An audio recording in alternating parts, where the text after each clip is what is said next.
Alors, tu sais certainement déjà que la blessure d'abandon a un impact très important dans ta dépendance affective. Par contre, est-ce que tu es consciente des comportements que tu adoptes quand ta blessure d'abandon est activée? Petit rappel, quand on vit de la dépendance affective, c'est parce qu'on souffre de carence affective, c'est-à-dire qu'on ne s'aime pas assez. Donc, quand ta blessure d'abandon est activée, tu vas adopter un masque de dépendant parce que tu vas te mettre dans une posture de dépendance vis-à-vis de l'autre. Tout ça pour ne pas être confronté à ta plus grande peur, qui est la solitude. Je vais donc t'énumérer un certain nombre de comportements et d'attitudes que tu vas développer pour te protéger de ta peur de la solitude. D'abord, tu as un besoin constant de présence, d'attention, d'affection. Tu as tendance à t'attacher très vite et à fusionner très rapidement en couple.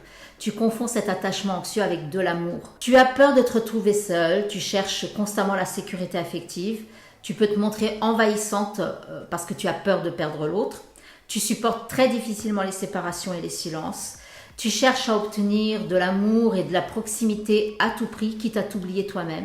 Et tu réalises pas que parfois, tu t'abandonnes toi-même pour ne pas être abandonné par l'autre. Pour guérir ta blessure d'abandon et pour diminuer ton degré de dépendance affective, tu as besoin d'apprendre à apprécier ta propre compagnie. Tu as besoin d'apprendre à t'accorder toi-même de l'attention, de l'affection.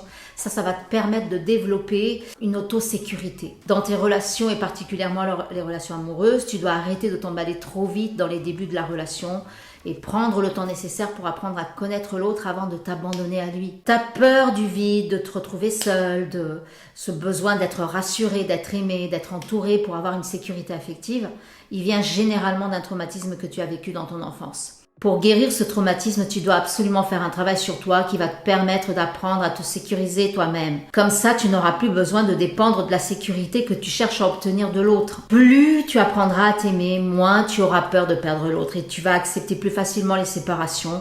Tu sauras que c'est bénéfique pour toi quand un partenaire s'en va et tu ne ressentiras plus les silences comme des menaces ou comme une punition.